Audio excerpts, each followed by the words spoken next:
Good morning, everybody. Welcome back. Sheesh.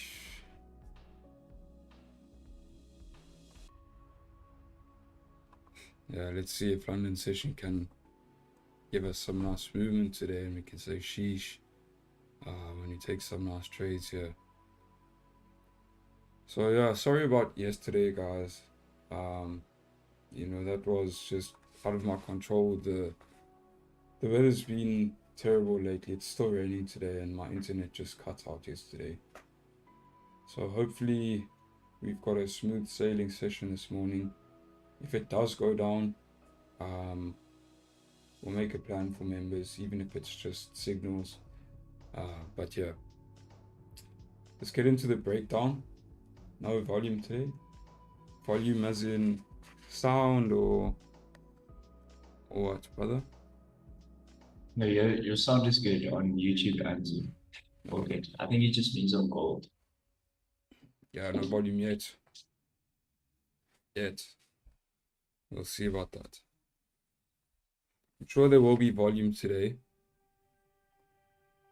Although one thing we need to keep in mind as well is we're coming into the end of the quarter.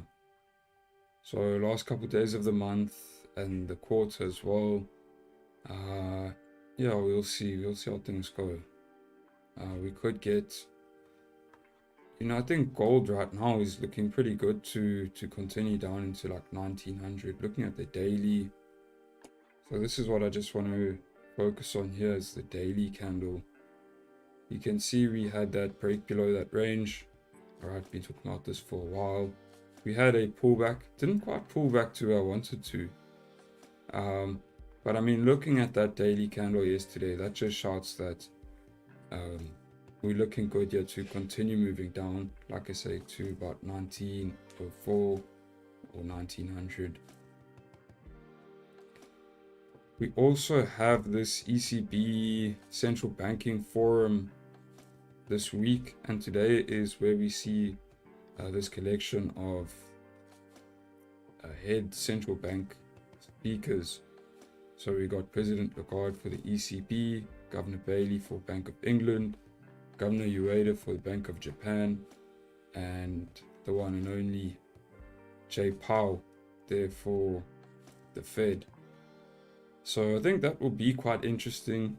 You definitely want to keep an eye out for that around NYSE.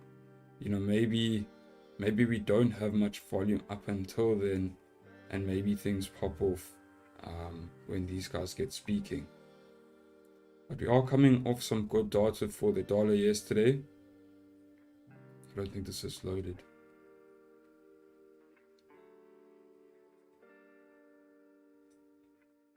Sounds so no, it must be on your side. Turn your volume up. Surely. Put the mic closer to me. So yeah, yesterday we were coming off some good data there for the dollar. Good numbers for durable goods. And then the rest of this data is also pretty good. CV consumer confidence was up. New home sales up. And that's why we've had this move down on gold. I know there was a signal sent there for the members. What was it, Jared? Like 40 pips? Pretty clean. No, we managed to grab 40 pips in like 3.5 minutes. It was ridiculous. Once you got that direction. Yeah, no, that's nice. So today we're just looking for some sort of continuation. Now, one thing that I'm just looking at here this morning that I do want to be careful of and don't want to get too hasty is that we are at quite a significant level right here, 1910. Coming into the end of the quarter and the end of the month, maybe we even just sit in this range for some time. I mean, based off the daily, based off the higher time frame trend, we are very much bearish. But if we don't have enough volume to break below 1910, then like I said, we may be stuck in this range. you do arguably have clean traffic to move back up, correct yesterday's move. Although, like I say, with a stronger dollar, with the daily closing the way it did, I'm not interested in the bars at the bottom of this range. I think that's going to be quite risky, and what I would like to see is actually some pullbacks to retest some sort of previous structure here. So if we could get some sort of pullback,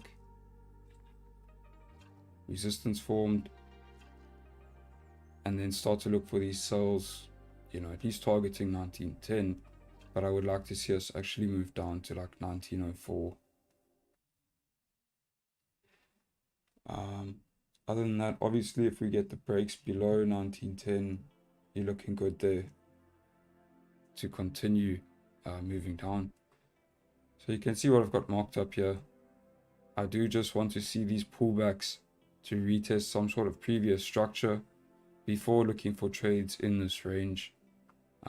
Otherwise, if this is a resistance formed now and we get an impulse move down, break below 1910, I'll just wait for a retest of 1910.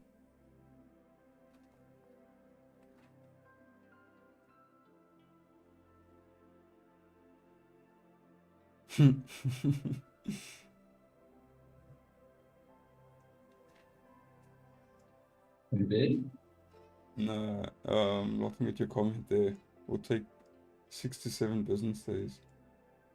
Oh yeah. What's up, Stefan?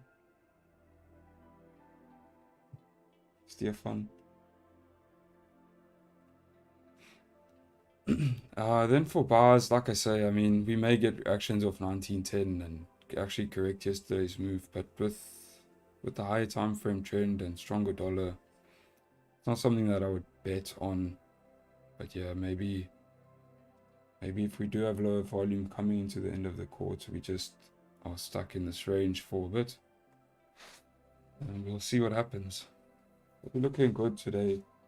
That daily candle is clean, looking nice for a continuation. 4 hour also closed bearish there, coming into pre-London, lining up with the daily. So that looks good, but like I said, I don't want to get too hasty here. Above 1910.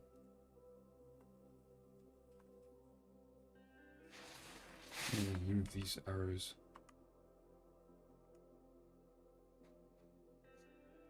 So yeah, this is obviously some sort of resistance we have. If we are breaking above here, you know, this might even be like the move for the session, but I'm not really interested in these bars to get this pullback. I want to wait and see this resistance being formed and look for those sells. And then in terms of, just like I say, looking at this as resistance, taking sells right now, just it's not looking that clean. I mean, you're just consolidating here. 4 hours clean, but everything else is a mess. And just being so close to these lows at 1910, I just would rather stay out right now.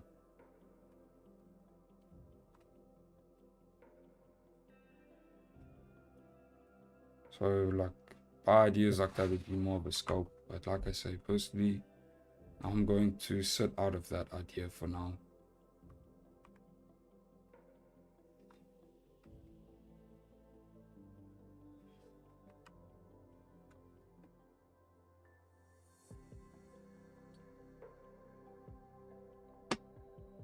Then let's have a look at GJ. Overall, I mean, come on. GJ is bullish. There's no way around it. We actually had a laugh about GJ and the yesterday. Where you were saying GJ doesn't take prisoners. Yeah, I know. Don't sell GJ. I think the only way only reason to really see a pullback is maybe some profit taking coming into the end of the month, or maybe just with such a weak yen, maybe we even start to see some of those interventions again, and then maybe you get some pullbacks to start out the new quarter.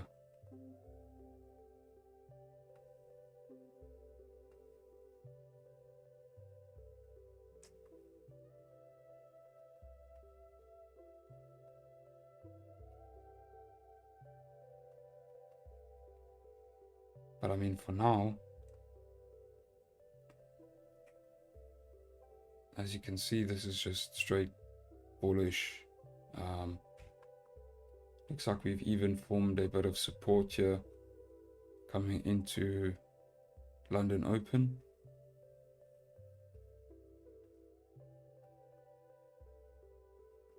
So you got a minor resistance right here. If you're breaking above there, possibly we could look to move back up to the highs here.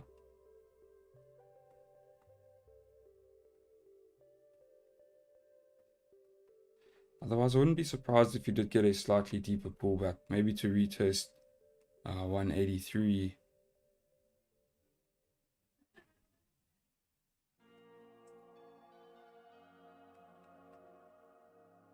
At London Open, get like a liquidity grab to 183. And then continue up back to these highs.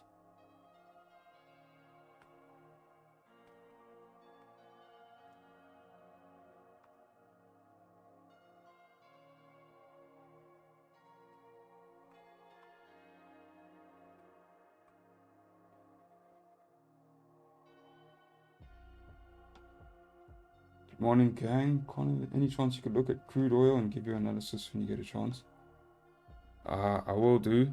Look here, I'm waiting for pullbacks and that, but I normally tell guys to send through a chart to the Discord, and I think that's going to be more beneficial for the both of us, but I'll have a look at it. Crude oil. I thought I had it here.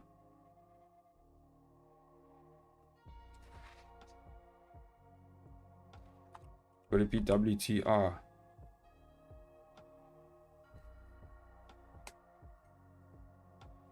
Or Brent crude? Yeah, Wayne's found a friend.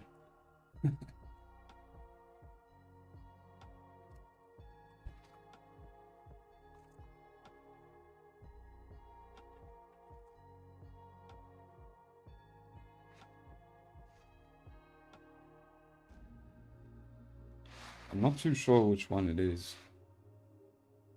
Apparently, the candles are the exact same. It's just the pricing is different. Okay, so let's have a look here.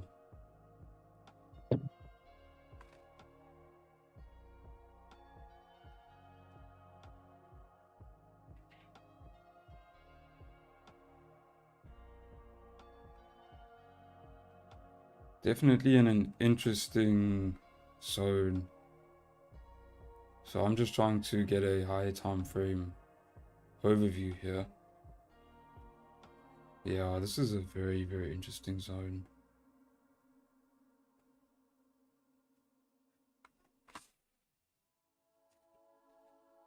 Okay, so I mean, higher time frame here, you are looking pretty bearish, but moving into the zone, I would just take caution.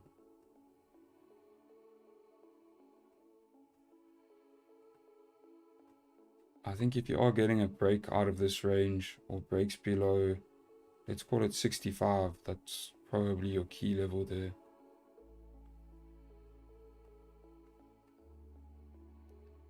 So if you are getting clean breaks below here, then yeah, you're looking good to continue on down. Don't know where to.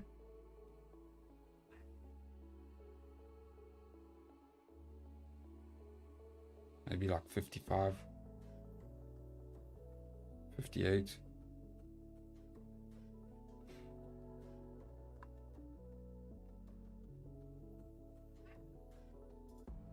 I mean, right now it's just moving sideways here. Let me just zoom into the intraday time frame. So here, if you are looking to just take trades within this range, I'd say probably buys above here.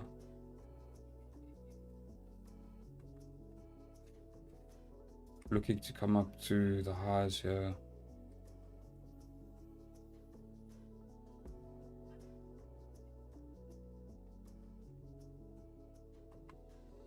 Then if you're failing to break, you could possibly get some nice higher time frame sells. So like I say, higher time frame looks pretty bearish. So if you do get some sort of pullback like that, and then you reject an area like this, you know, you could be looking at some very nice sells there.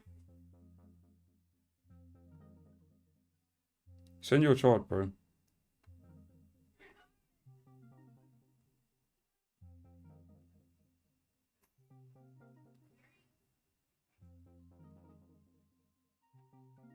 Yeah, and then I would just be, like I say, just be careful with the sells coming into these range lows.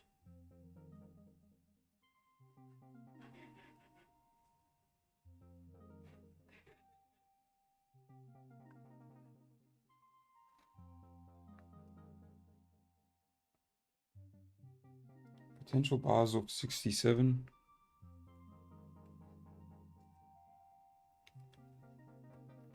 Yeah, just considering that you are in this range and you most probably won't have the volume to break below here on a day like today. Yeah, possibly.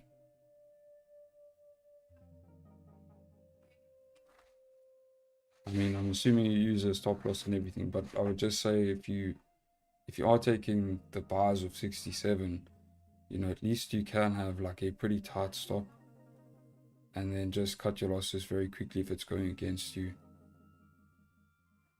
And then you got nice range moving back up.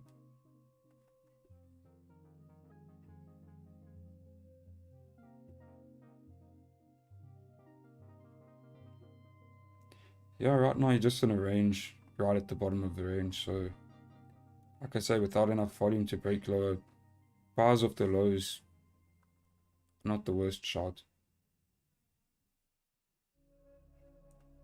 But I'm not completely clued up with this crude oil, so moving sideways on the higher time frame.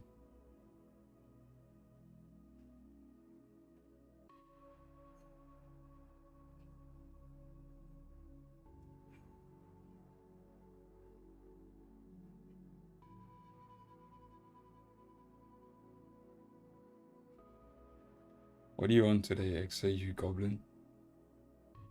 I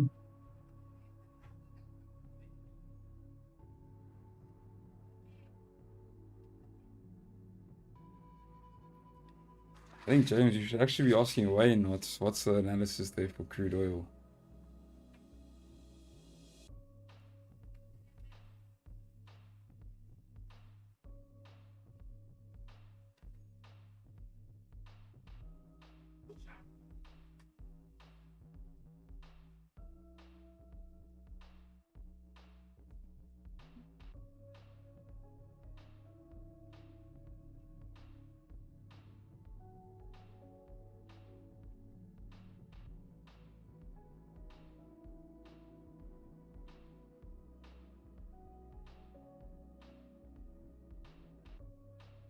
Good, how are you, brother? Yeah, I'm good. And you? Good to hear. No, no complaints.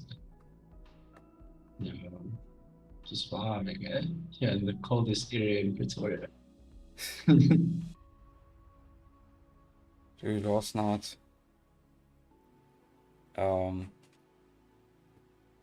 just because it's been overcast and that, and the geyser is solar, when I went to shower, Yeah. the water was cold, bro. Oh, geez. And I was like, yo, no, I didn't sign up for this today. But I thought, okay, this is like the universe sending me a sign, so cold shower last night. You?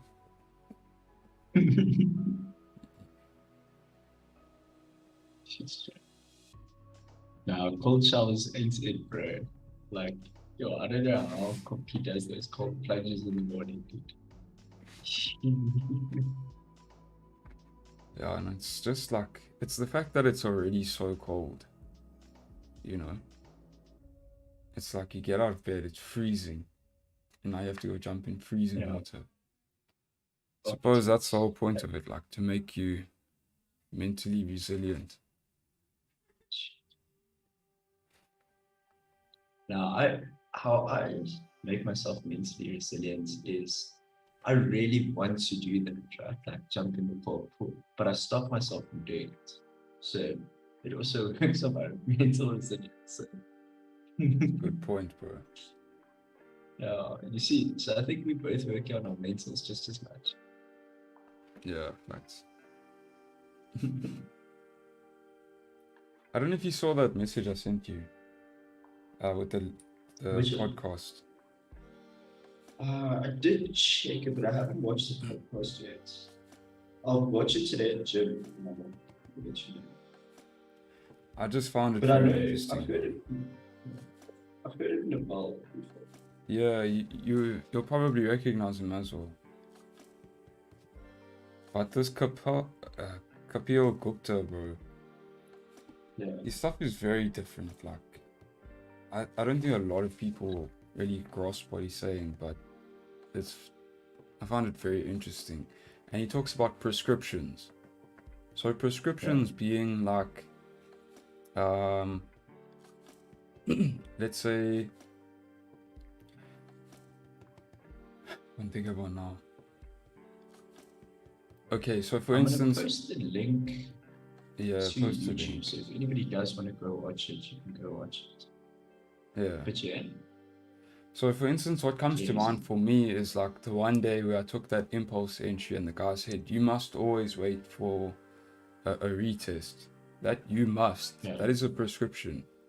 So a prescription could be like, if I tell you, you must only trade one pair. Yeah. You know? So prescriptions, if you think about it, for the elite, prescriptions don't necessarily work. Because they often refer to like Tiger Woods. So if you want to be like Tiger Woods, you know, he can tell you exactly what he's done to get to where he is, but those prescriptions may not necessarily work for you. So you need to basically find your own truth. And you know, one of the things they touched on was that like in the beginning of something, so like with certain endeavors, prescriptions will work. For instance, like riding a bicycle, something simple, something mechanical. Prescriptions will work. Or in the beginning, when you're starting trading, prescriptions will work like don't over risk, don't over trade. Those are things that I think probably everyone should follow.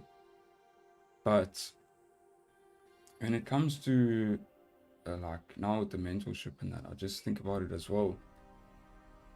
It's like, I don't want to teach you what to do. I want to teach you how to think. Because giving these prescriptions is not always going to work for everybody. Like a golf swing, for instance.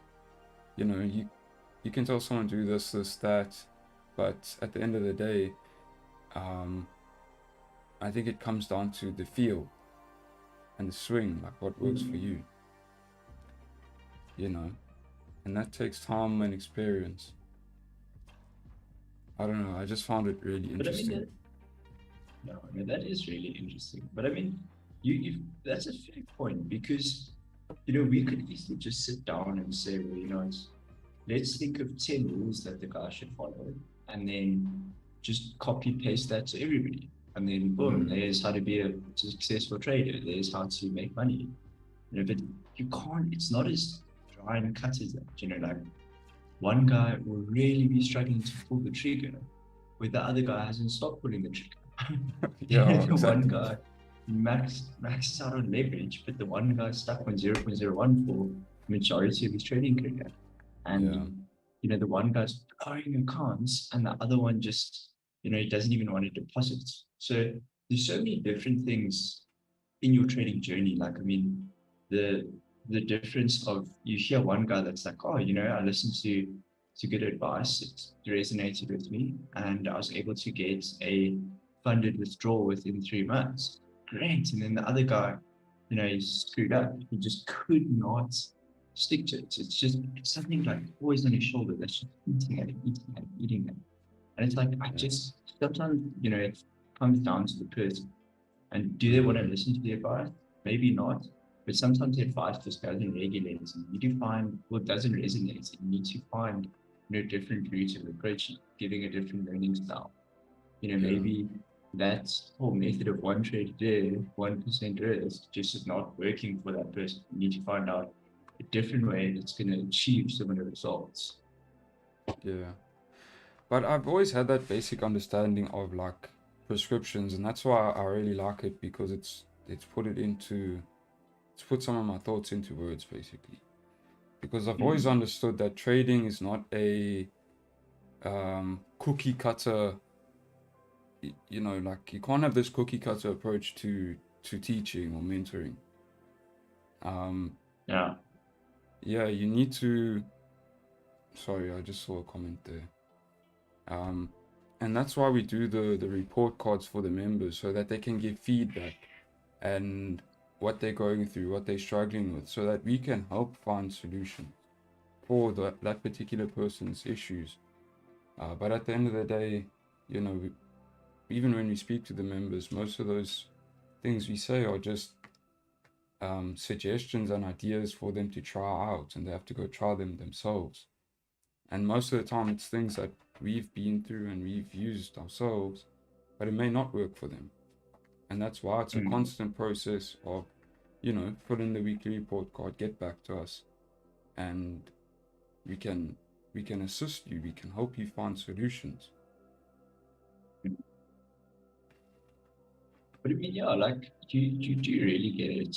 Like some of the guys, unfortunately, you do get a lot of the guys that do sit inside and may not even be part of the pay community. I mean, but you get a lot of guys on YouTube also that just will not admit that they need help with trading.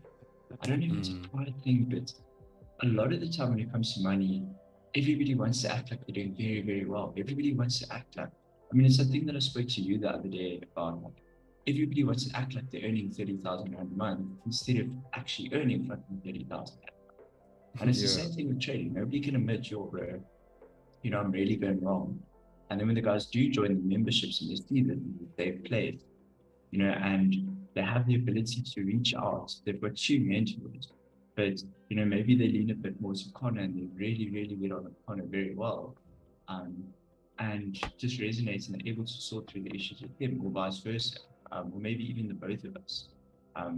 But yeah, like finding a safe community like that is going to help tenfold.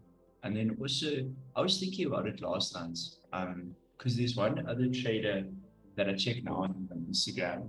I actually used to know him, so that's why I check like every now and then. And then he also started a Forex group, and he was doing this like a screen recording of his phone going through their group, and it's just everybody sending like profits and blue screens and, oh bro, XYZ, I made this much today, like, and I was thinking, fuck man, that's not a community I want to be part of. Like, I would much rather Wayne send through a little bit of education that he learned from his oil trade this point, or Connor sent through something that he took on his, nobody's trading in front of each other live.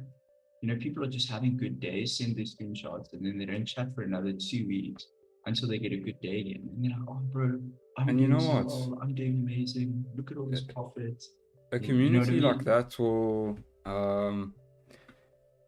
boast that, look, like we all winners here, this and that, but the reality is, like, a lot of those guys are going to take losses, and when they do, they're not going to have a safe place to go to, because everybody else is sharing wins all the time. Nobody's sharing losses, nobody's sharing the psychology side of things and how to get through a losing streak, or how to overcome certain issues. It's just, like I say, guys, just always sharing wins and not really being super transparent.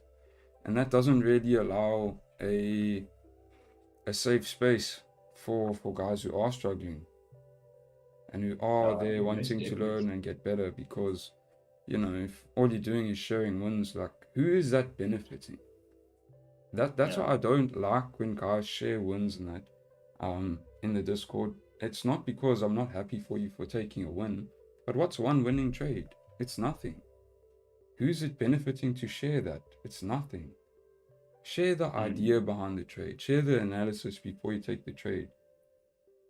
If you can share your prep for a trade in the morning, and then you can take the trade, actually execute on that idea that you shared beforehand, and then send the win, you know, then it looks really good.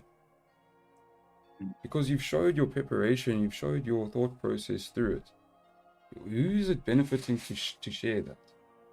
It's you just wanting validation. You don't need validation from anybody. Especially if you have the skill, if you are consistent, why would you need validation from someone? That's exactly it today. Like, because even with our members, I've had a couple of the guys send me screenshots of like possible trades, and all I'll respond with is like a couple fire emojis. Oh, let's go. But then, if a guy speaks me through the idea, sends me, even if it is the arrows of trading view or this or that, and he's like, hey, bro, the reason I took this trade is I saw this. Um, and following the voices I sent you this morning on my analysis, this played out true, and I saw this happen. Dude, then I'll flip in. Yeah, I'll call the oak, dude. I'll sit there on a 30-minute phone call, speaking through the Yeah, idea, the trade, the analysis, like all that. But if you just send me like a blue screen, oh, bro, today I made $300, even on your signal, I'm like, great. Okay. Like, yeah, wow. I don't know. That's just our mentality.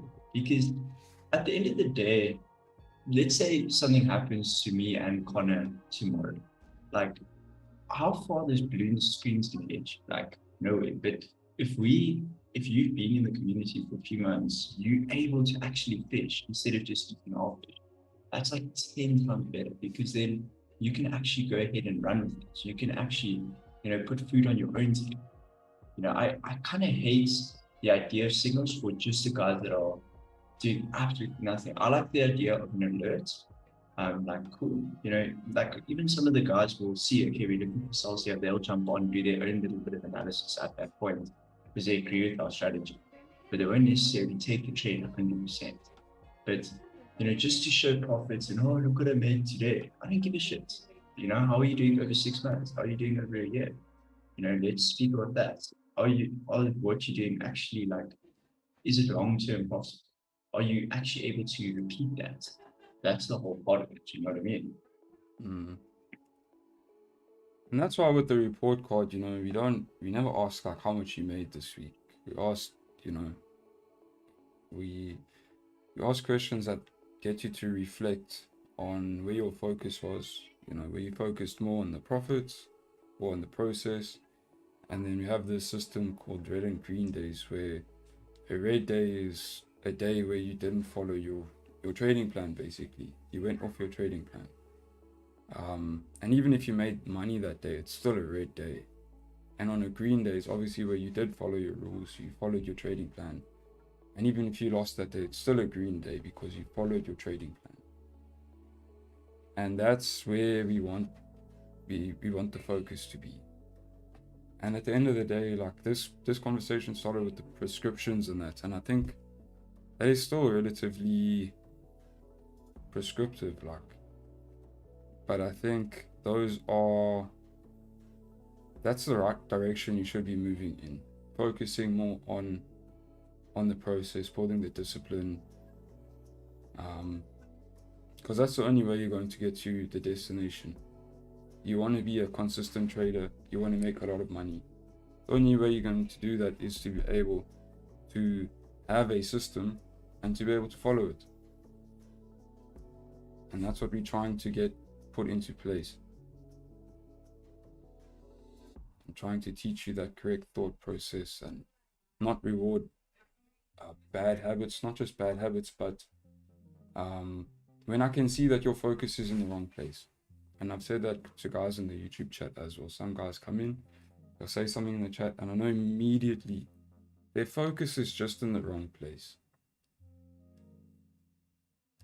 And you'll never get to where you want to go if you're focusing on the wrong things.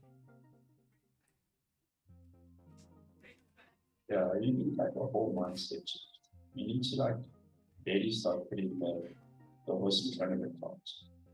And stop, like putting the final, like the end goal first. You need to put in those daily processes, those daily things you're going to follow. Hold your own strategy around it, you know what I mean? Yeah, 100%. Yeah. She's great. I'll discuss it just a little bit in the 5 minutes. On the 5 minute. Yeah. She said, we kept this range on 15. And I was like, Jeez. oh, I should go for the 5. That 19, like 16.5 is quite a sturdy level there. Yeah, I mean, so far we're seeing some sort of impulse down here, but we're still above these. We're still above this support, so it's going to be tricky. I mean, you're just truly in a range now there. So if we could on this 30-minute get like a nice push and actually break through this 1910 level, and then London Open gives us that retest of 1910, that'll be ideal. I don't like the idea of sells now. Could still see us reject 1910, 1912, pull back a little bit deeper, and then start to move down. So I don't want to rush into this just off the first sign of, oh, there's bearish volume here, because there are issues to the left.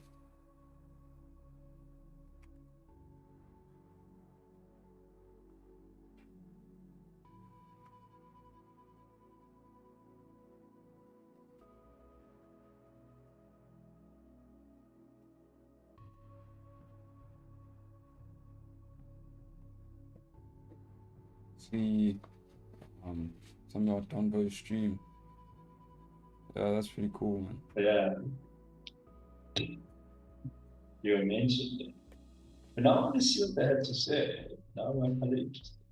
No, he said something along the lines of traders that influence like on individuals trading.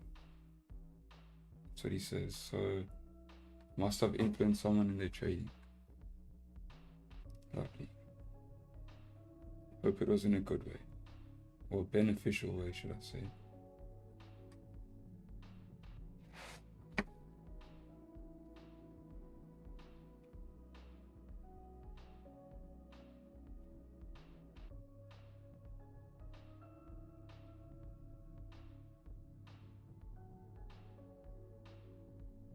Wait, so somebody said in the chat that you benefited their trading. Or influence their trading. Yeah. That's how I'm just saying. I hope it was beneficial. Yeah.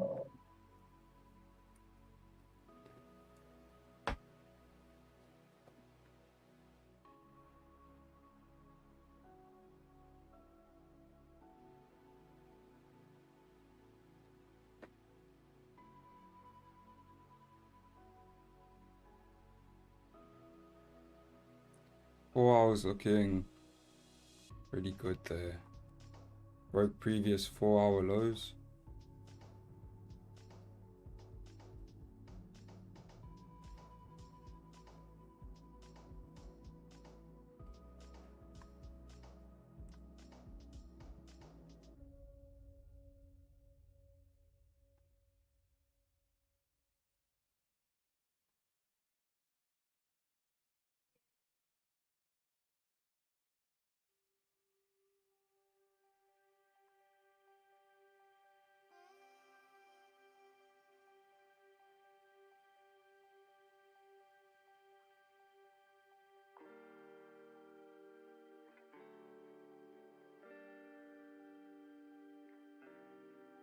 I think even if we could break below 1910 and get a pullback to 1913, that's even a possibility. But yeah, nice volume to the downside so far. 20 minutes till London Open. I will be waiting for London Open. Like I say, still just above these lows right here where we could see rejections. But right now it's looking like we'll continue moving bearish and then just wait for some sort of pullback or retest. I'm not just going to take sales off the rip if we close below 1910 on the hourly, because at London Open I would like to see just a minor pullback.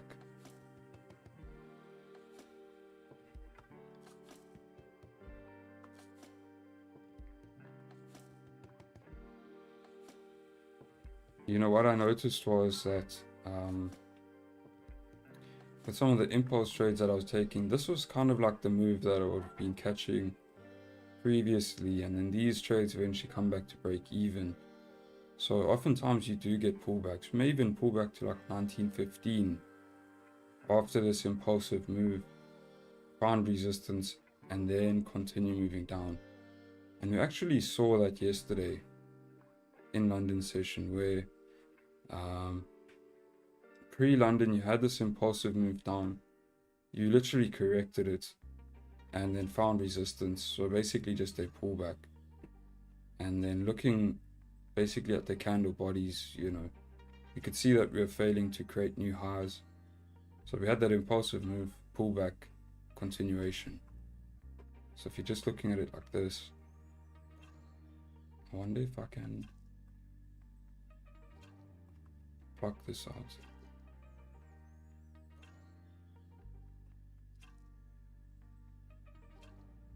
If you're just looking at it like this, it looks really clean.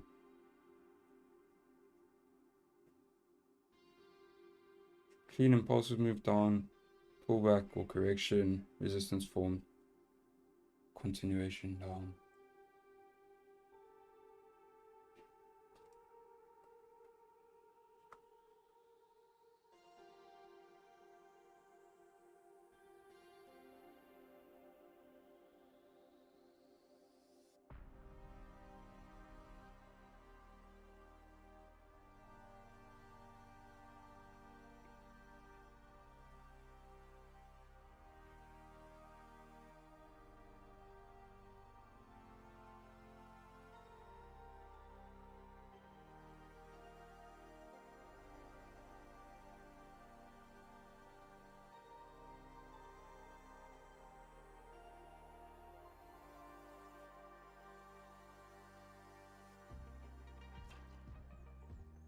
Something like that would be clean.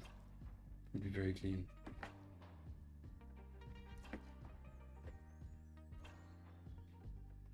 So we just gotta wait here for a few more candles to print.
Jeez. Did that happen right now? What? Jeez, gold.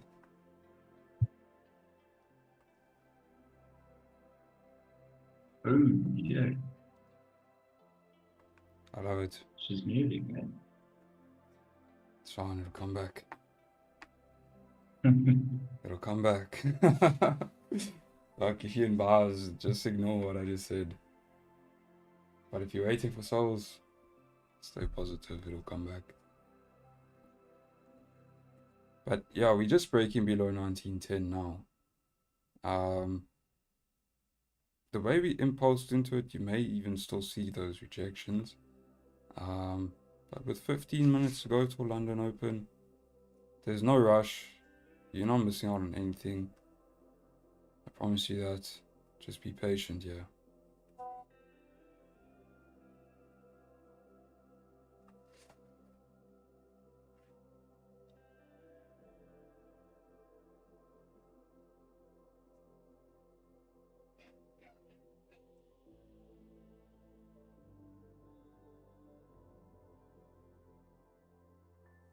I was having a think yesterday in New York.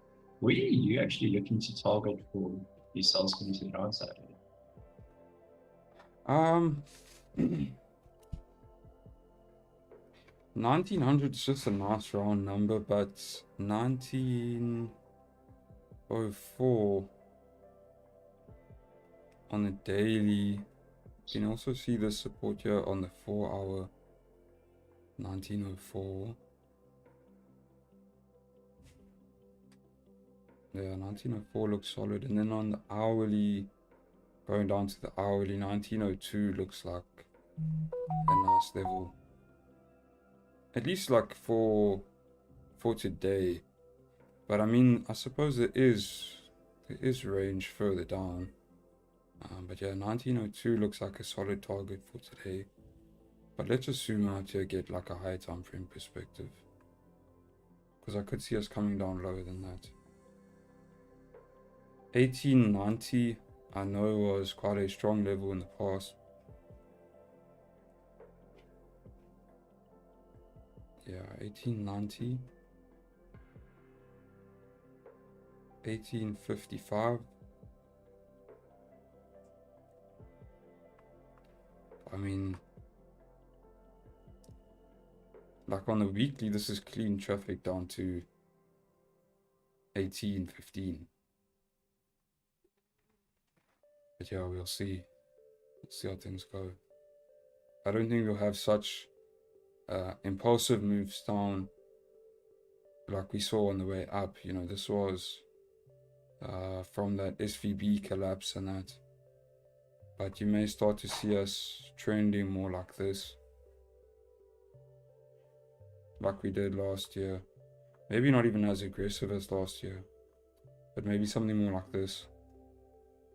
Slowly just trending back down.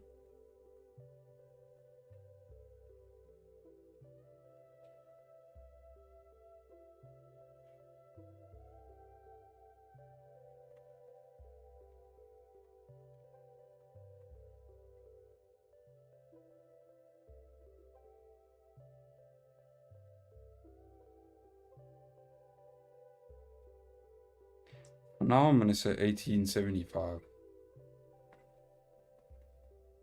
I'd like to see us come into 1875. Pretty strong level there.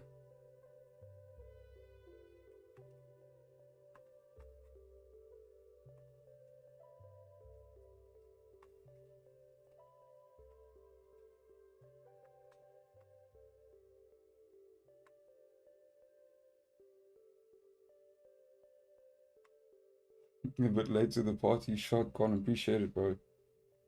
Not bad, Paul album, yo. Yeah, bro. Appreciate that a lot.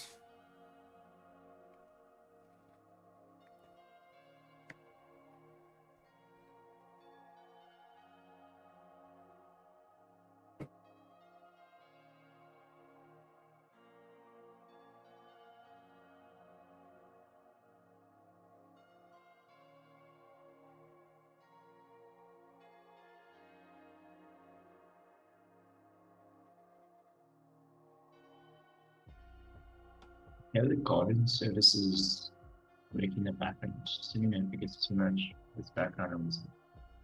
Yeah, cool. Shot.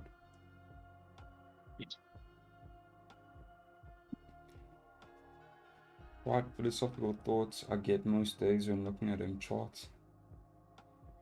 What do you think about XAU Goblin?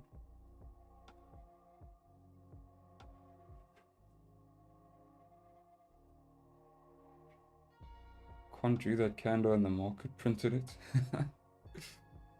Yeah, actually I did draw that candle, didn't I?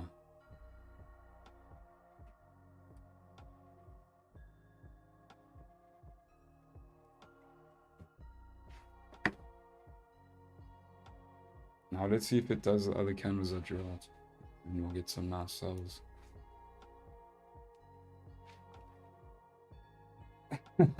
What's up, Chad? That just pops up like at the most random moments.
I think the OG's back.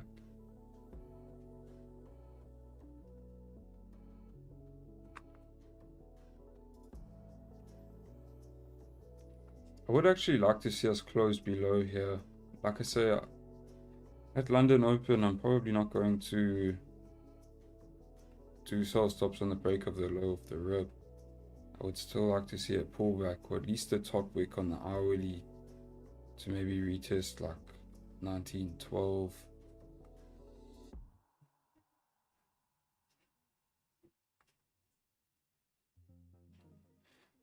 But yeah, either way, let's just see how the candles print here after London Open.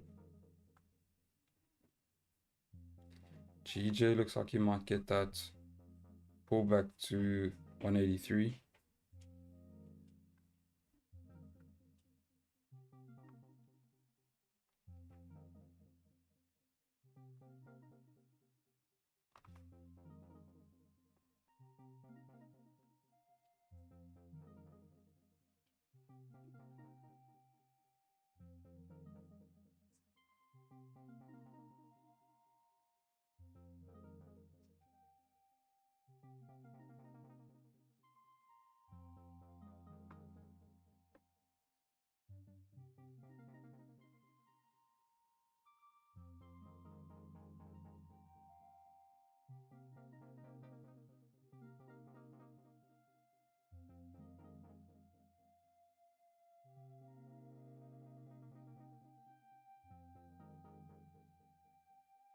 They say patience pays.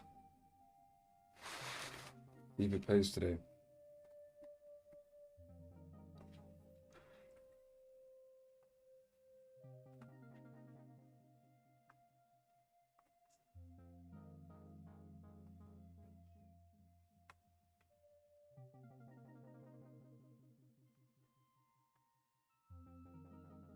So DXY looks like it's finding support here after yesterday's good data.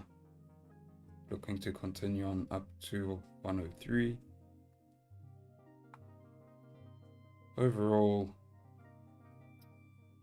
looks like we are breaking out of this bearish structure. So you're printing lower lows, lower highs, formed a new higher low. And I also, I've been expecting the dollar to move bullish with the Fed being more hawkish. Even though they didn't raise rates in their last meeting, they were still quite hawkish and did speak about future rate hikes. So, that's still in the mix on a from a macro perspective. That's still in the mix and should keep the dollar stronger, like I say, on a macro perspective. And I mean, as we can see, that's partly why gold is moving bearish here, breaking below 1940. So we're pretty much like into the same sort of situation as last year.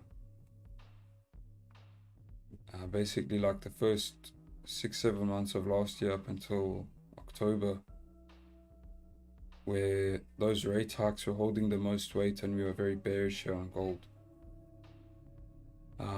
Because with some of this good economic data from for the dollar, we can see that the economy is still holding up quite well. Even though we have increasing rates, we're still seeing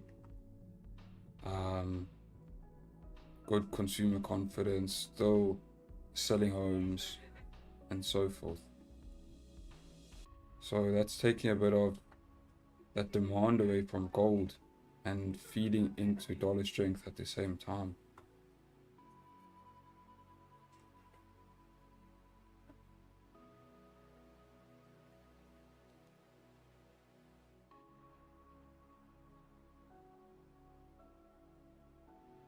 Candles respecting each other, disregarding an order flow, as if retail is in control.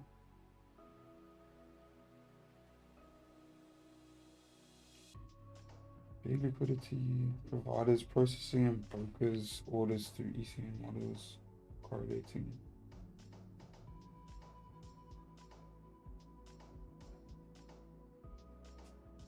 What?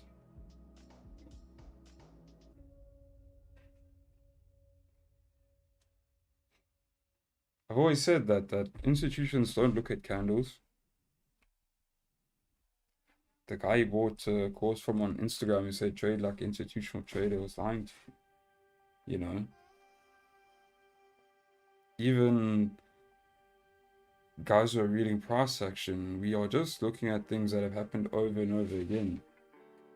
But you do want to understand that this is just a visualization of that order flow, orders coming in and out the market. It's just simply a tool we use.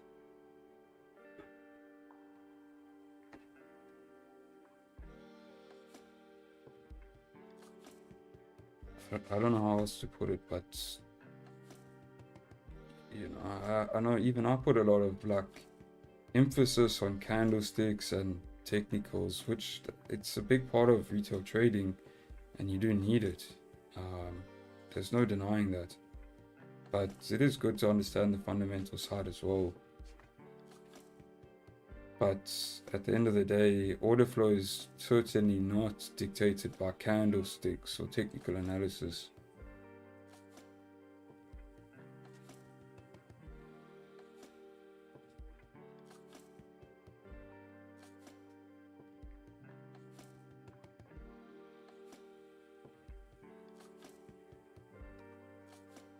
Markets move on fundamentals, but the thing is where that gets lost in translation is guys think fundamentals is just news.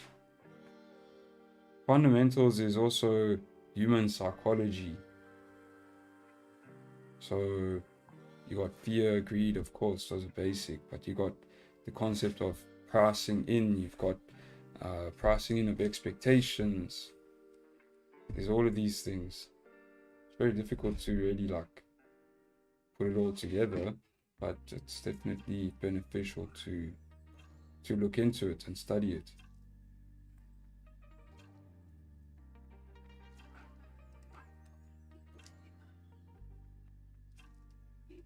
Monetary policy, central banks, those things also are very important to understand, or at least have a brief understanding of. So that's why this is going to be interesting today. You got all these central bank speakers at 3:30, so NYSE open basically.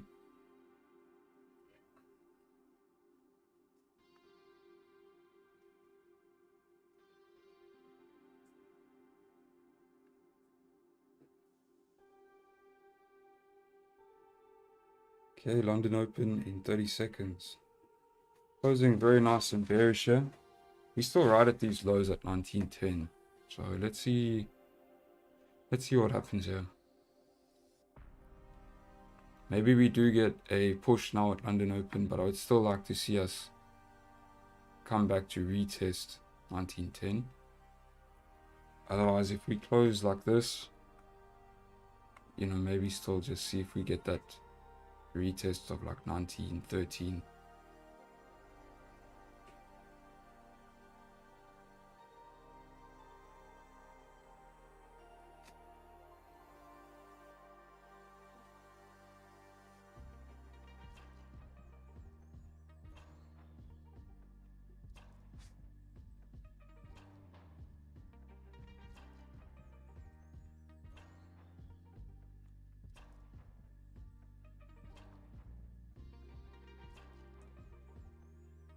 Retail industry seeing majority of the two parties, SRC and ICT, order blocks versus algorithm, one disregarding others' claims.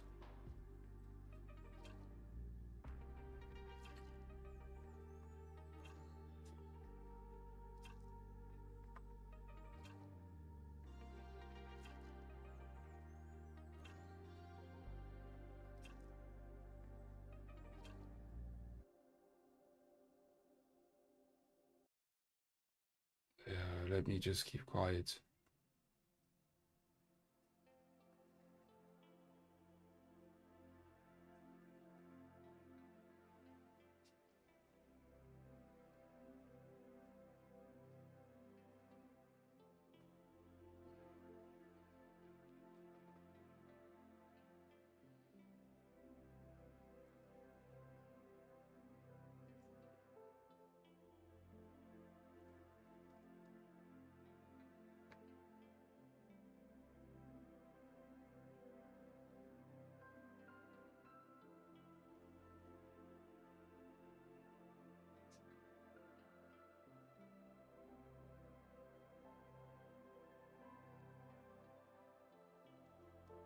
Your hourly candle closed above here, so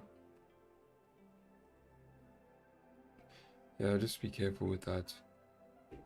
If you wanted to be more aggressive with the sells, you would have probably wanted to have seen us close below.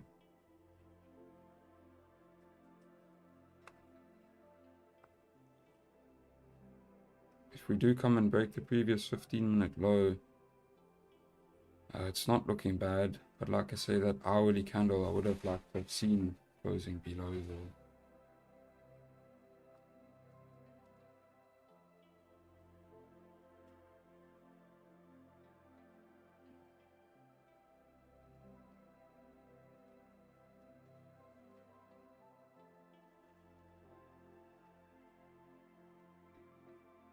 It's a nice setup on the 15, definitely a very nice setup. But like I say, just that hourly candle not closing below, and also just being so early into London Open, I want to see if we can get some sort of pullback. Otherwise, if we do break below now, I'm still just going to wait for like a retest here.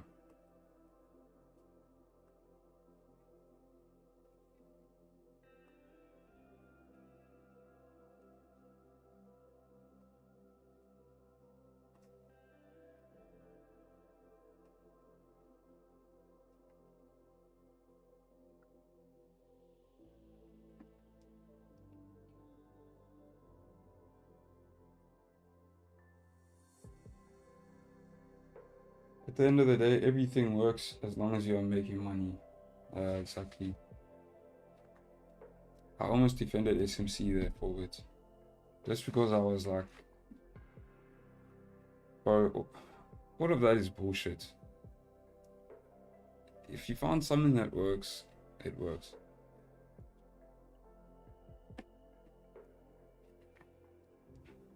I normally hate on SMC, but you know what? If it works for you, that's great. I don't believe in the principles and that. I think a lot of SMC is like marketing, which I just don't like that approach. It's like a fantasy stuff, you know.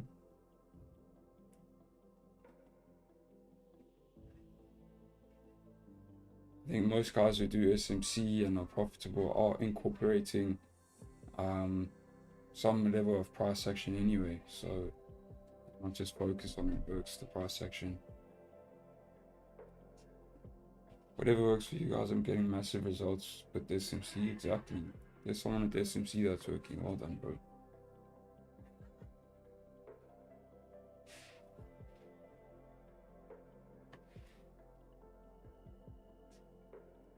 Trading is a game of statistic probability. Exactly.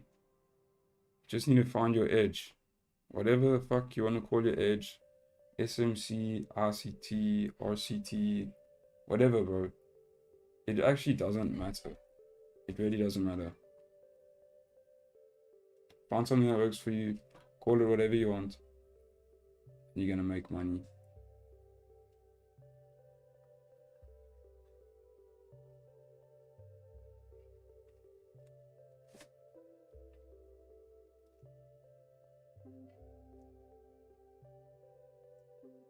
But this labeling of different things, and then, you know, guys want to argue about which is the best. Like I say, it just comes back to those prescriptions. Like, look for something that works for you. You can't follow along with what everybody else is doing.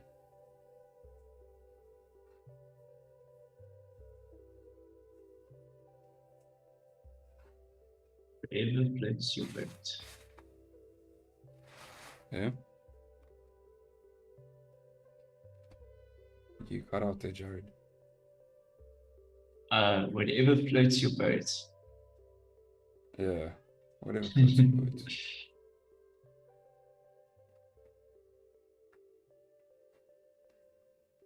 Yeah, those things are trivial. Trivial.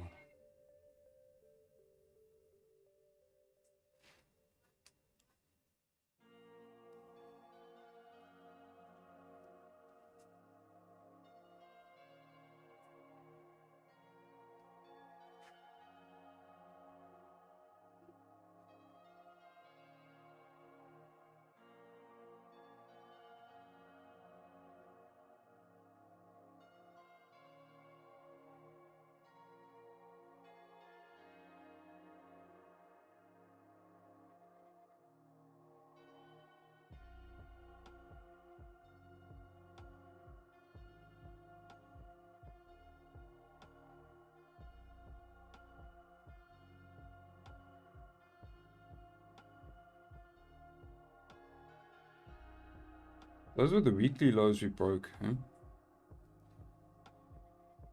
So yeah, let's see. Just need to be patient for setups here, because you know what you might find is if we don't have the volume to break below, that you do just get stuck in this range here. You may even still see like pullbacks to 1920 and get those setups that we were speaking about earlier on or later in the day.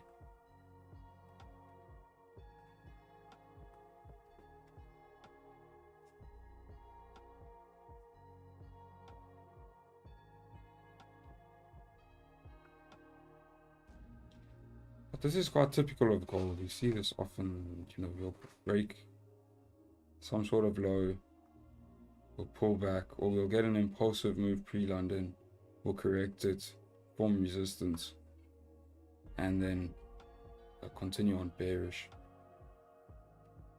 we'll just see. I like that we're getting this pullback. Now it's just a matter of waiting for that resistance to form.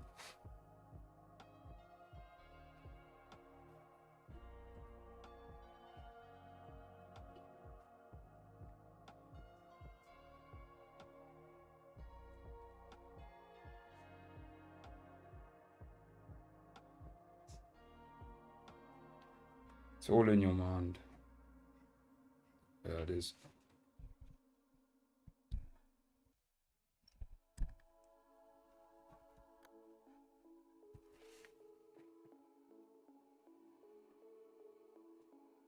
I think that's also an issue, like with a lot of guys, is that there's a big focus on the technical side. Or even the fundamental side, whatever it may be, where I think if you really want to succeed in this, you need to look deeper into yourself. The psychology, the mindset.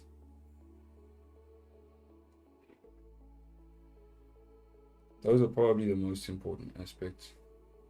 Guys want to focus on strategy. Strategy is nothing. Strategy is trivial. Basic, baby stuff. Patterns, always say. My 5-year-old sister can see her head and shoulders.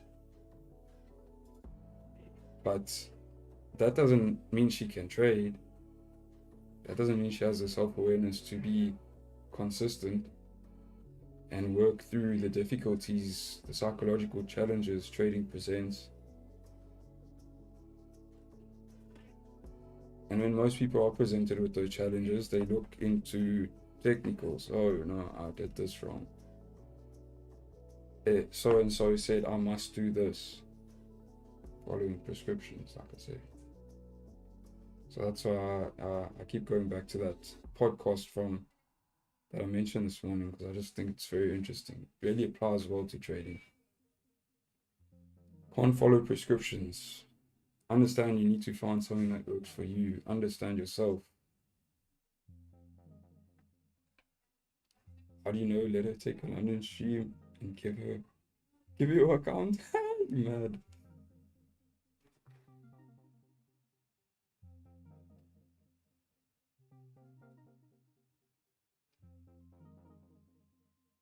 Imagine.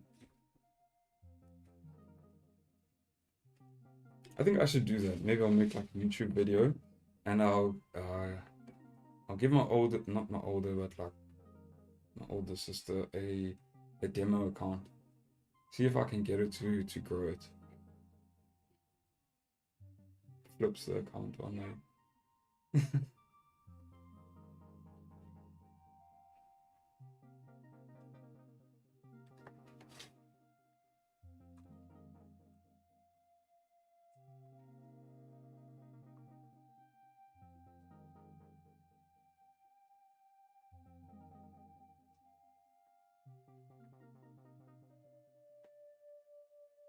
What would be a proper rave is if you, like the YouTube video was teaching my sister the head and shoulders and then letting her trade for a week at New York Open, something like that, and just seeing how it goes.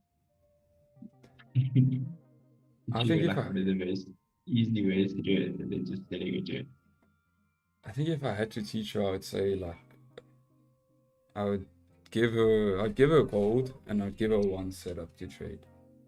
I'd say, okay, this is the setup you're going to look at. Every time you see this, just execute. Don't even think about it.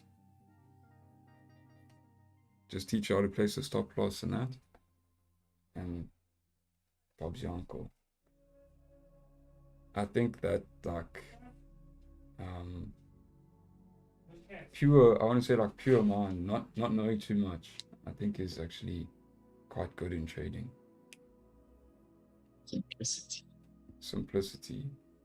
Because yeah, the more you get into it, the more you learn. Like, you start to overcomplicate it at some point, and then you realize that no, you need to simplify it. And the issue is you still got all this information in your head, so it's like you get to information overload at some point. I think most people get to that point in trading. I know I was there at a point.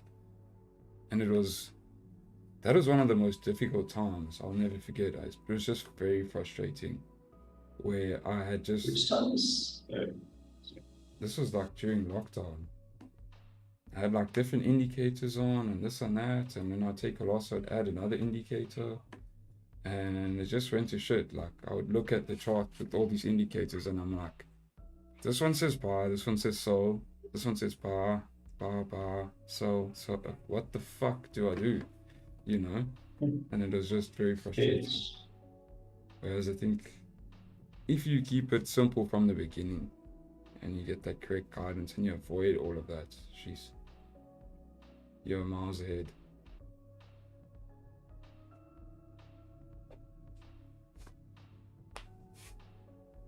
So you do hedging. Yeah, it depends how many indicators are saying buy and how many are saying sell. If it's 50-50, then of course.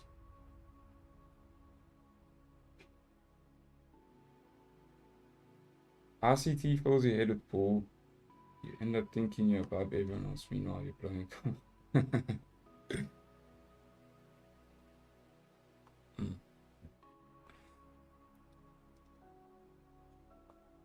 Like I said, it's just fairy tales. There was like this Instagram short of someone on, I don't know if you guys heard, like, I think it's Words of Wisdom. It's a trading podcast. There was a short of this guy who's trading SMC, and he's talking about 8:30 Eastern time, which is 30 minutes after New York Open. So I don't know anything about SMC or RCT, whatever, but he's saying, no, this is New York kill zone. This is the kill. What? They do a Fed wire at this time. I don't know, talking like some mythical nonsense. They do a Fed wire at this time. There's always a high probability setup that lines up with this Fed wire. Don't you think it's a coincidence?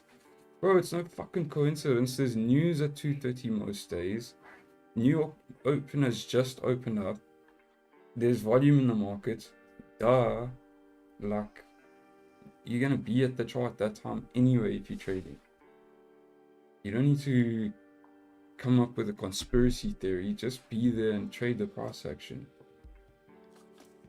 It's, I don't know. I don't get it. It's just retarded. Duh. Duh. It's like saying, every first Friday of the month, there's some, like, I don't know, mythical being that brings a whole lot of liquidity to the market. No, you fucking idiot. It's NFP. It has a name. Like, you don't need to make up a story to disguise what's going on. It's there in front of your eyes. Don't try to get clever. It's really obvious. Just keep it simple.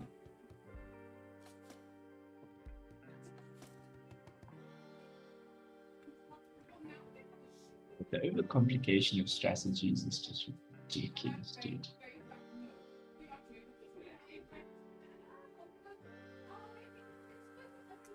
London kill zone. London kill zone coming in, boys.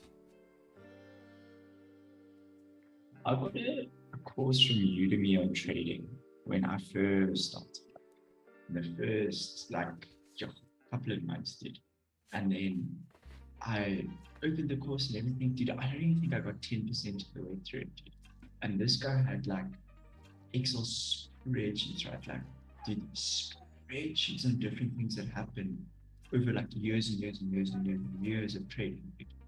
And he's like, yeah, so if we go through all this data, like all this bullshit, dude, it was ridiculous. And I was like, dude, okay, I get data fetching is important, but dude, come on, hey, like, now you're overcomplicating things. Like, take it for rubbish.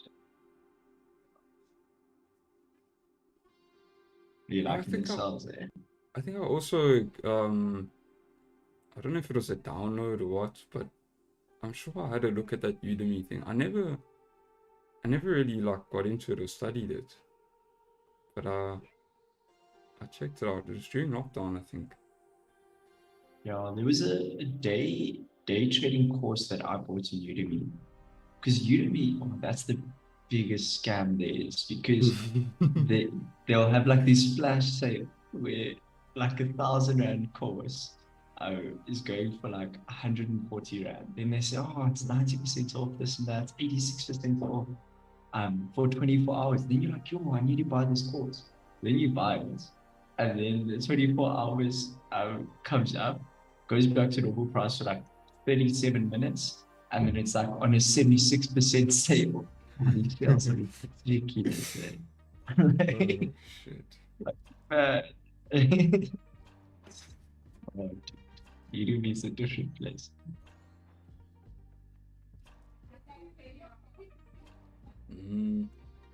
Yeah, the way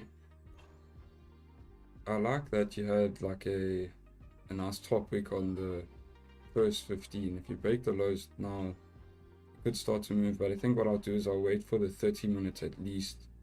If you close below here on this 30-minute candle, I think then we're looking pretty good. So I want to see this 15 closing bearish basically. Otherwise, still just going to wait for the deeper pullback.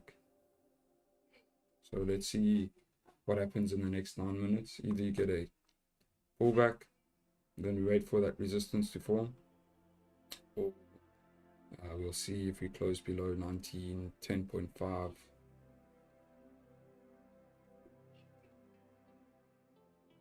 Just give me 2 minutes, I'll be back now.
Mind got nothing to do with it.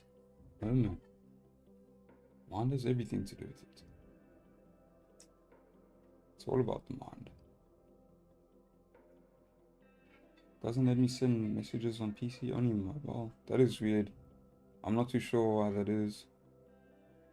It's all about data. Trading wants traders to treat it like data. Matrix wants traders to go with mind, leading to emotional trading.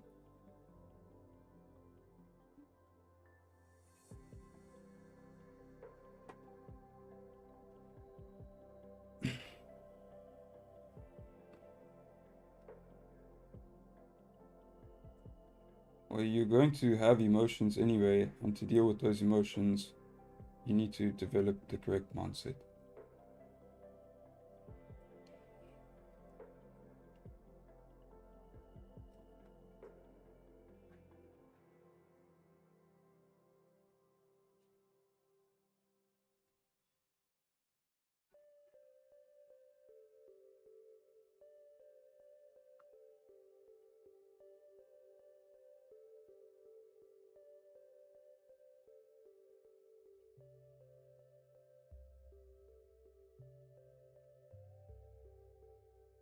Five minutes here until the 30-minute candle closes. We are looking really clean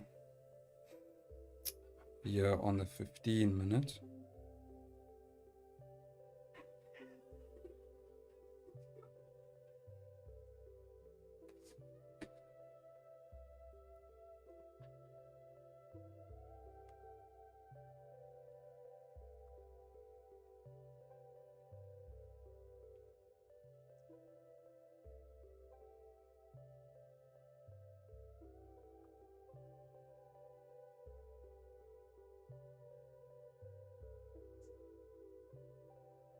Okay, so if we do break previous hourly lows now, I do believe we'll probably close below here on the 30. We've had some sort of pullback. We've had a nice top wick here on the new hourly, retesting this most recent support.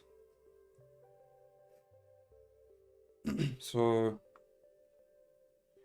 break of the lows here, stops are about 26 pips. Looks very nice.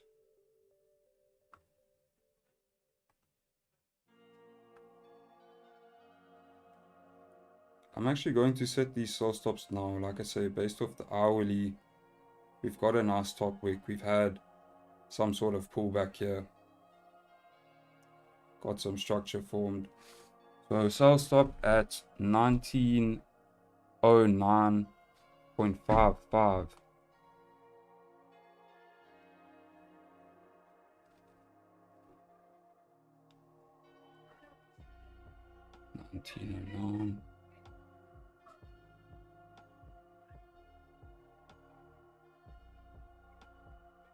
And then, like I say, stops are going to be about 26 pips here. I'll have my stop loss at 1912.35.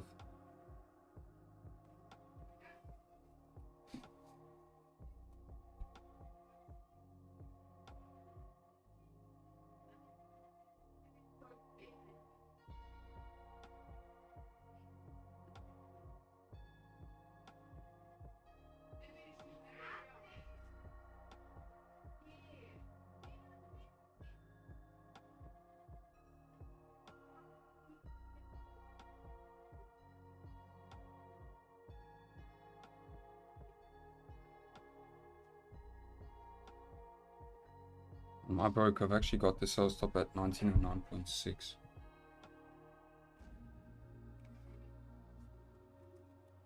So let me just say sell stop 1909.6.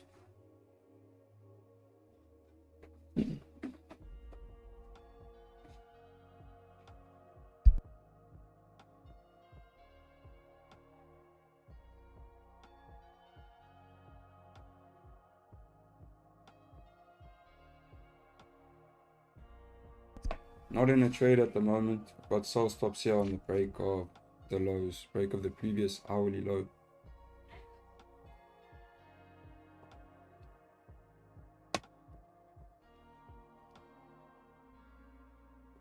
I just wanted to see some sort of pullback at London Open after this impulsive move.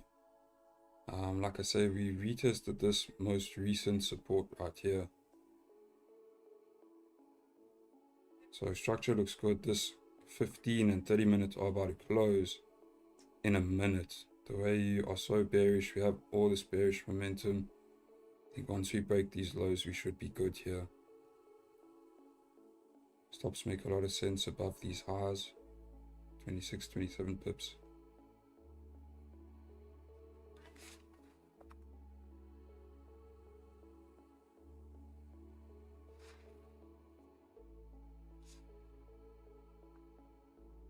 GJ buys today looks promising. Yeah, I actually did stop trading GJ. Jeez, okay, you didn't get the pullback into 83, but you're moving here. Found support on the way back up to these highs.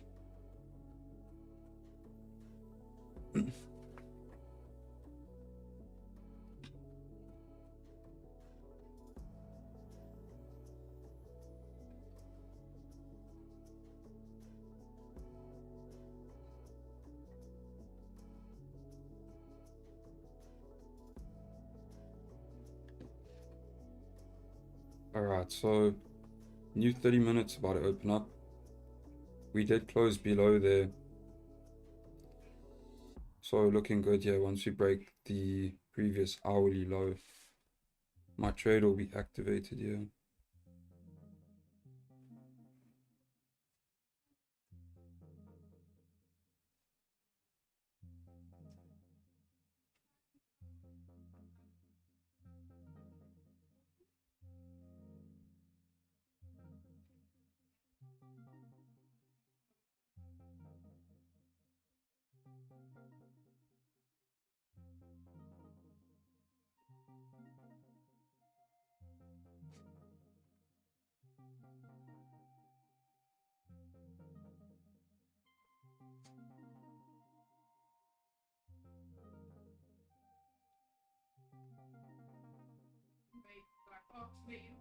For our daily, hourly, all look really clean.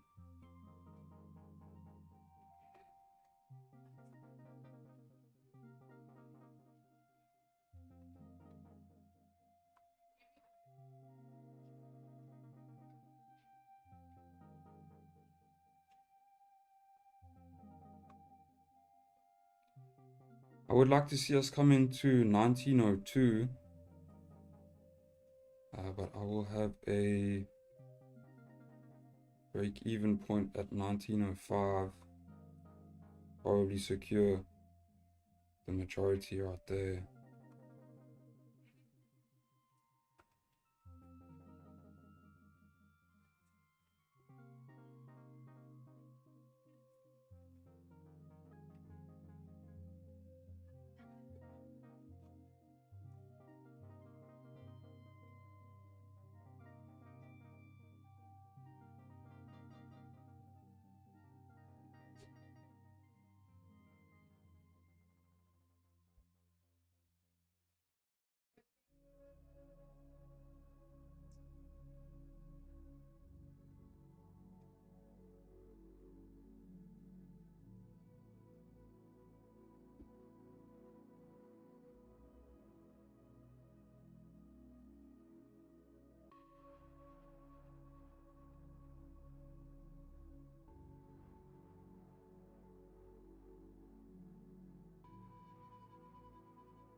So he didn't have much of a topic on the new 30. Looks like we just came up to create that top wick. We'll see what happens now. If we break the lows, we should be good.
I'm trying to look for some level to the left, but I don't really see any issues down to 1905.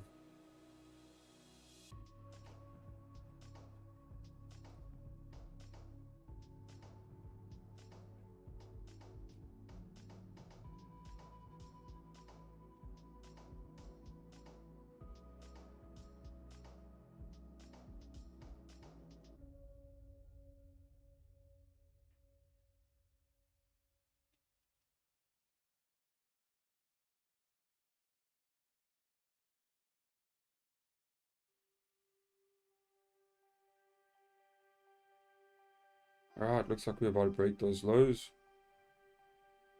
And my sell stop has been activated here.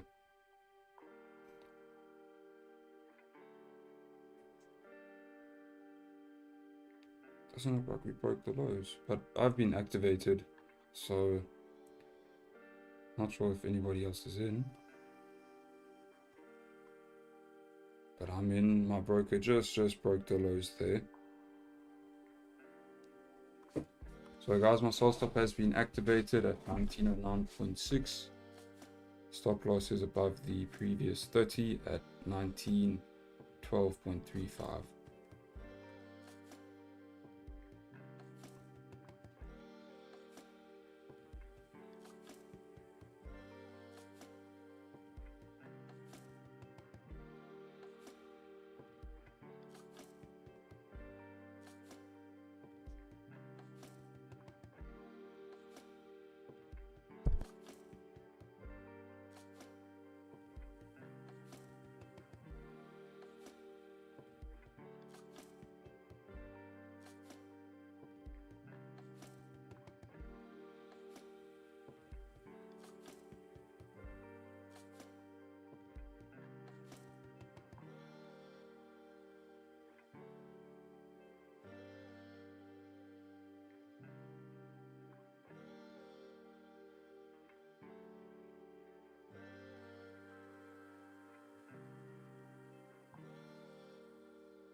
Yeah, my sell stop got activated.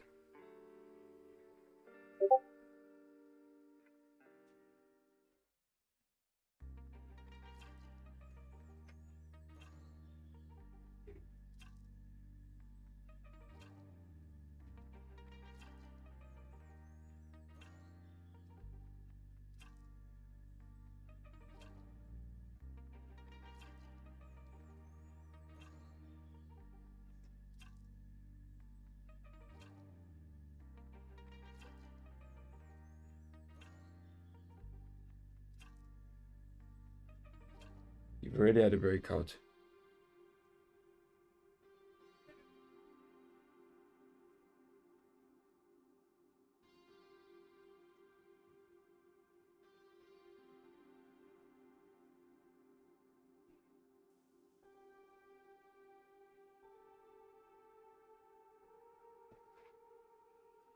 Two major New Zealand today, no breakouts before.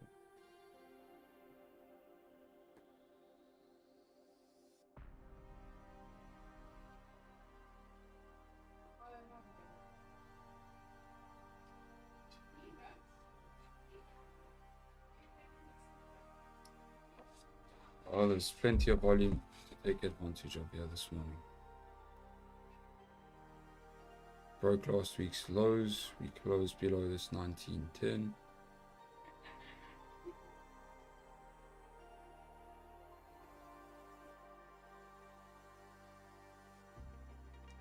Let's keep an eye on how the 15-minute candle closes.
Yes, sir, so stop activated.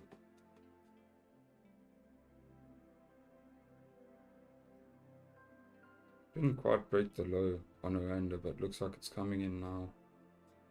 So if you're not in just yet, looks like it's about to be activated.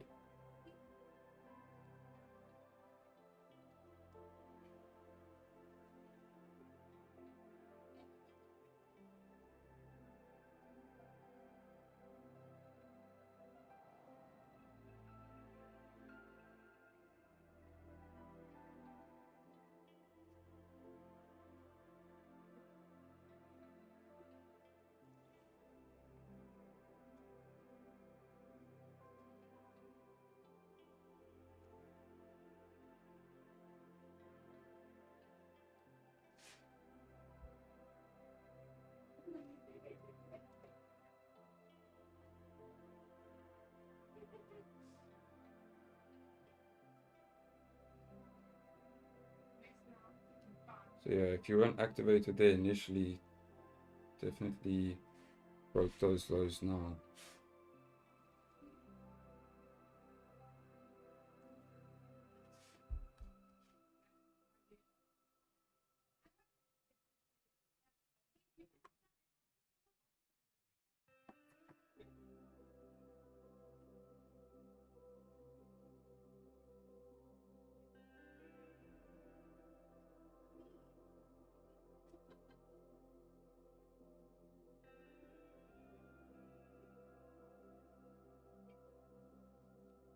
Actually, still didn't quite break the lows here on the random. But yeah, on tick more, it's broken those lows.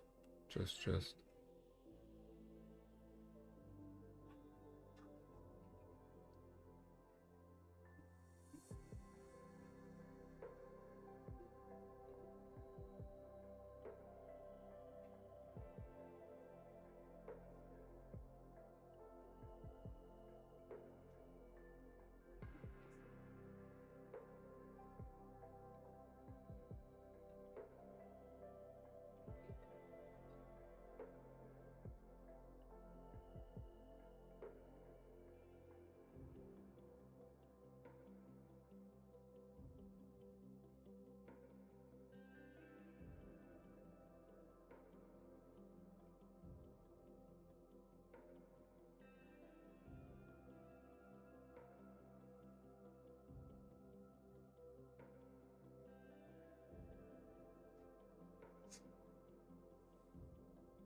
Okay, let's see. See what's going on here to the left. I'd like to be targeting 1905 before doing anything, but that is quite a way away. So let's see if there's any issues here to the left. 1907.5 could be a problem.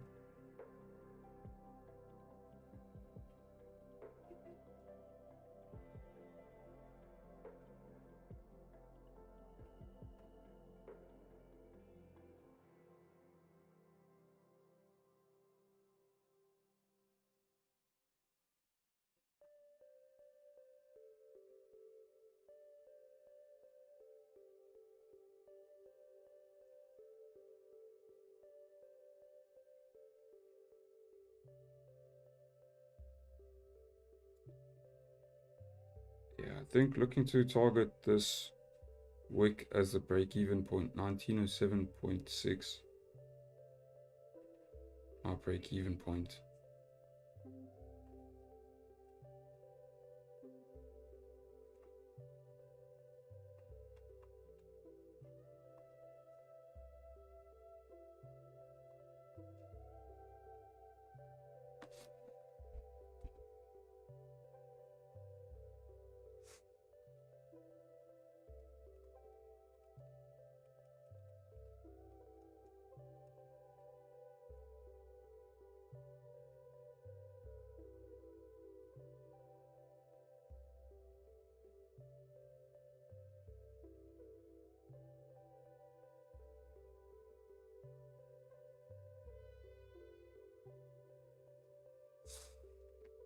Let's see how the 15 closes. Looks like you are going to close bullish on 15.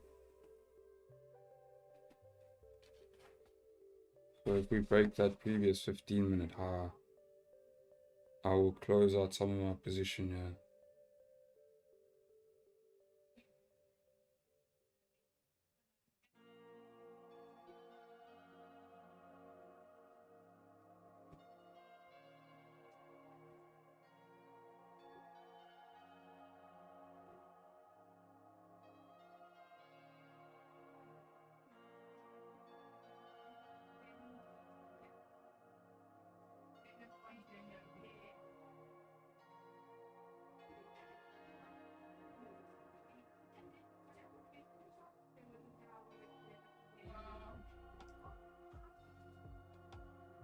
Risk management point, like I say, if we do break the previous 15, you possibly want to manage there.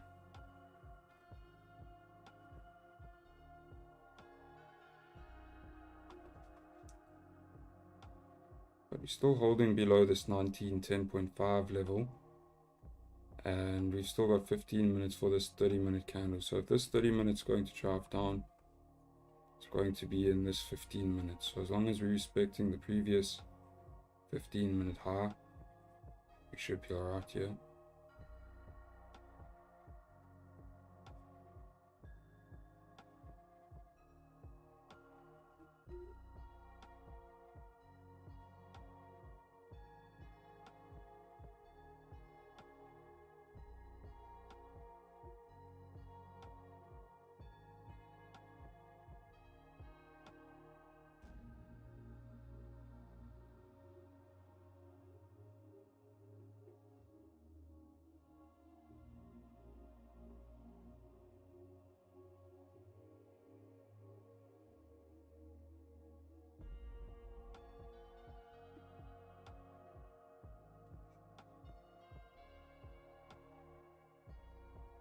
Close position, no, I'm still in.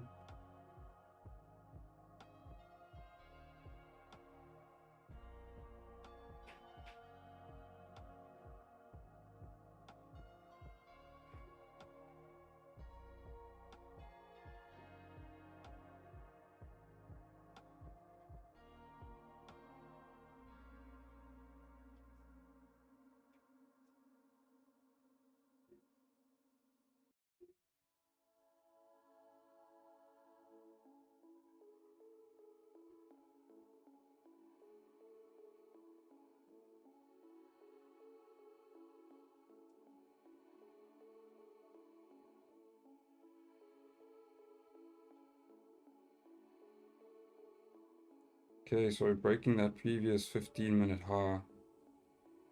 If you want to manage, manage. I haven't closed out just yet.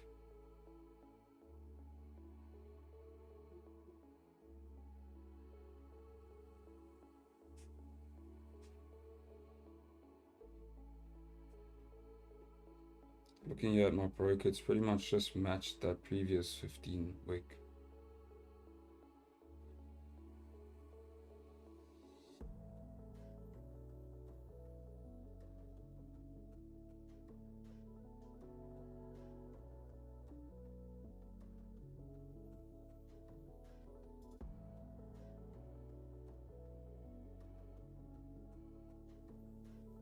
Still just touring around that 1910.5 level.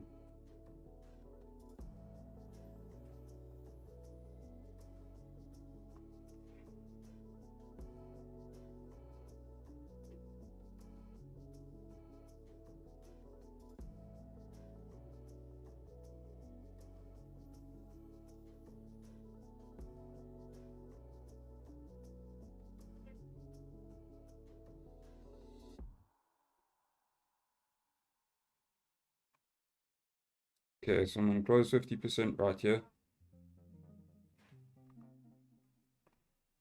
It's about negative 10 pips.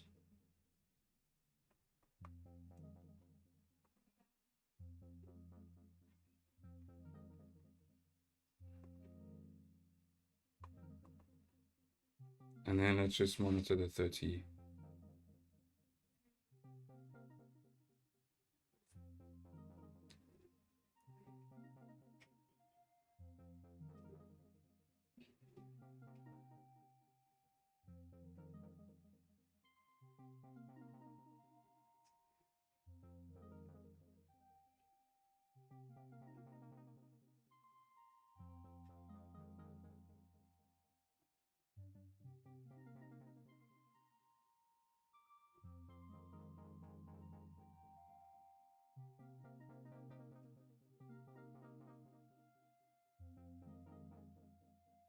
Yeah, you saw that video, Moneybag.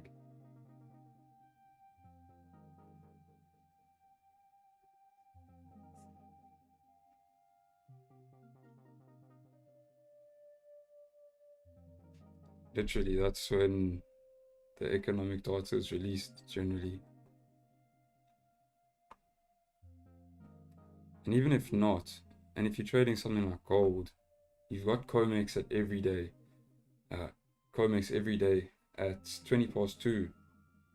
So obviously when there's volume coming in from COMEX, and then that 30-minute candle, if it's giving a confirmation and giving direction, you know, you generally are going to get moves in that time. It's a time of volume. It only makes sense.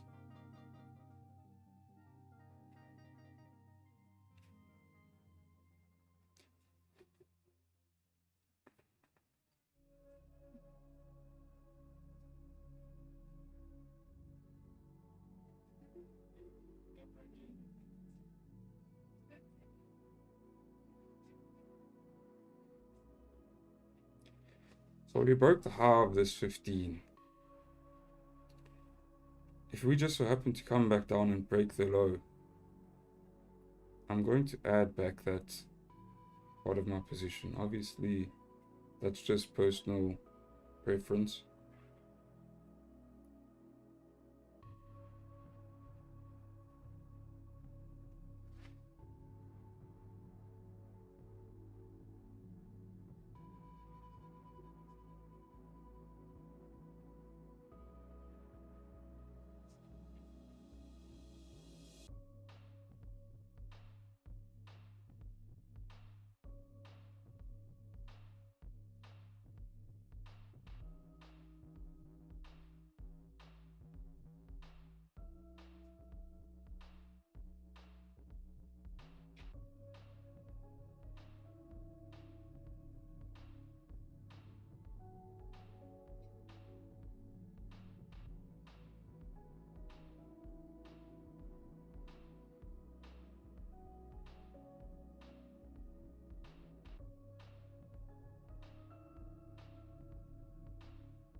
Six minutes until the hourly candle close. I'm just going to wait to see how this candle closes. If we are closing back above 1910.5, closing bullish on the hourly, then I will delete. Oh, sorry, not delete. I will close my trade. But I've already managed my risk here, so I'm not going to take up anything more for now. Like I say, still looking to possibly add back that risk that I took off if we do break this low. I just didn't like how this 15 closed, and when we broke that high, I wanted to manage my risk, because obviously if this did go against me, then I'm just keeping the losses smaller, and you know, possibly could give the sellers a second chance later in the day. But we still look good here, just in terms of like price action. That was telling me to manage my risk.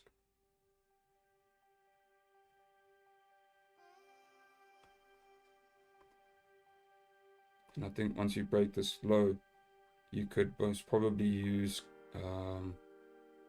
the current 15 as a stop, because you are anticipating volume once you break that low.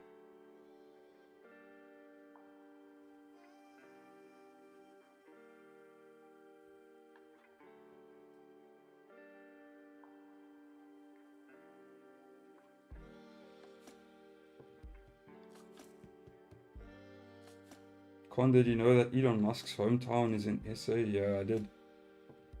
Did you guys see about the Elon Musk and Mark Zuck fight?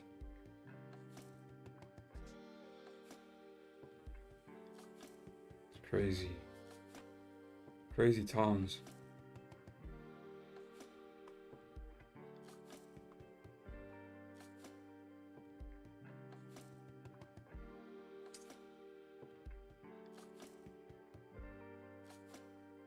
You guys rooting for Elon to win the fight? Have to back the boy keys. Elon gonna get bodied. Yeah, I see Zuck is pretty good. I see he won a jiu-jitsu tournament.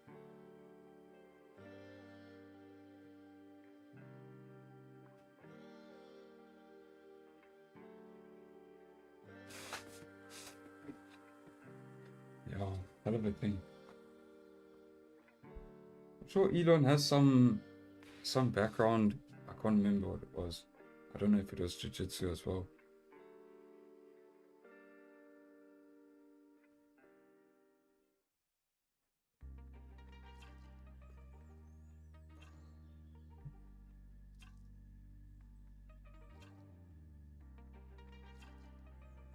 Yeah, it'll probably be an exhibition. I think the UFC might host it.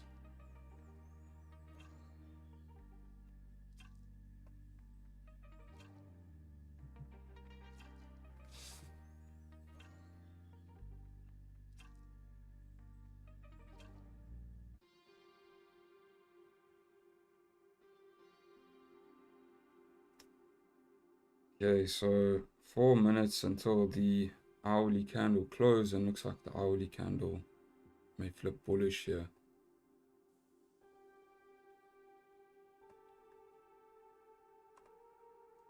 So not looking ideal. Like I said, I wanted to wait for the hourly candle to close to see what I would do here.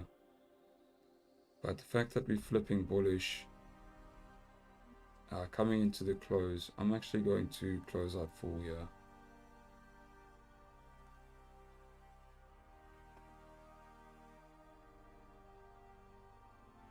So negative 17 pips.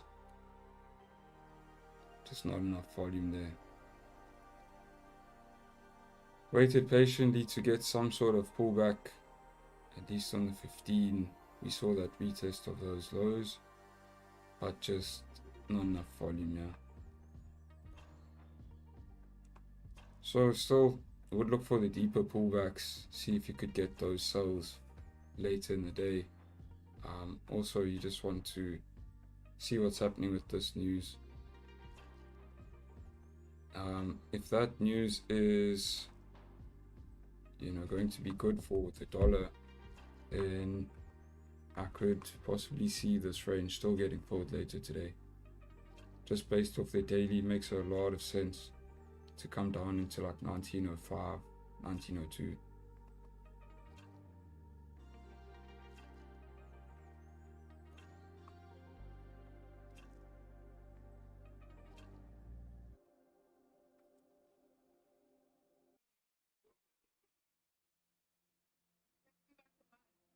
See, I wasn't saying bullish to be mean. Yeah, the thing is, don't speak too soon. I'm just managing my risk based off what price is doing here, but what if you hold below this level and continue down? I mean, higher time frame, you are very much bearish. Look at the daily. There's nothing about that that's bullish. Of course, you could get pullbacks, but for now, you don't want to be taking buys.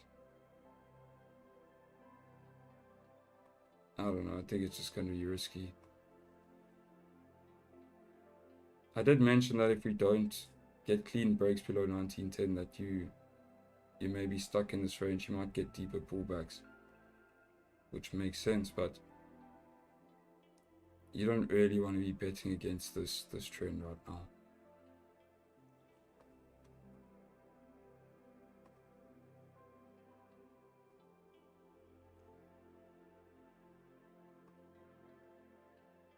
So you just closed doji there on the hourly. 30-minute was bullish.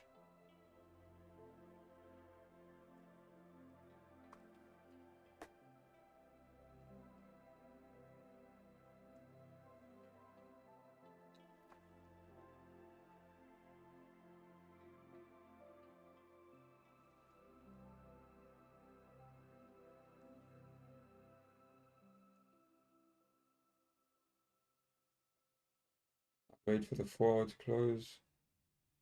Yeah, I would also probably want to see.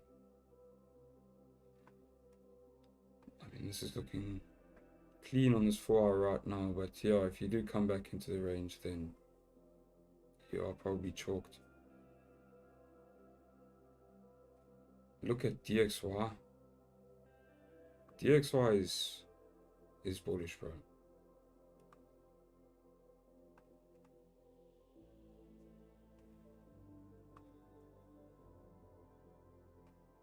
We had good news for the dollar yesterday, hence we are bearish on gold. I'm not too sure if you got your charts inverted.